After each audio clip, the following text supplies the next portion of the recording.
इस वीडियो में हम बात करने वाले हैं LG के फ़ोन में हमारी जो है यहाँ पर LG कीबोर्ड साउंड को अगर हमें इनेबल करना हुआ तो कहाँ से हम कर सकते हैं, कहाँ पर ये सेटिंग्स मिलती है, सब चीज़ हम बात करेंगे इस वीडियो में। तो वीडियो को आप पूरा ज़रूर देखिएगा। तो सबसे पहले हमें फाइंड करना पड़ेगा कि ये सेटिंग्स हमें मिलती कहाँ पर है।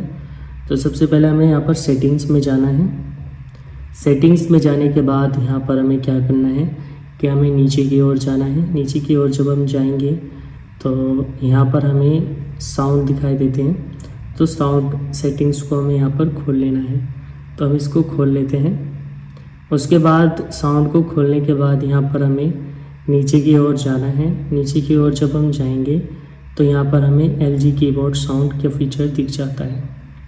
तो यहाँ से हम इसको क्लिक करके चालू कर सकते हैं और क्लिक करके यहाँ से बंद भी कर सकते हैं। ठीक है, तो ये प्रोसेस रहता है इसका। अगर वीडियो अच्छी लगी हो तो लाइक कर दीजिएगा और चैनल को सब्सक्राइब भी कर दीजिएगा।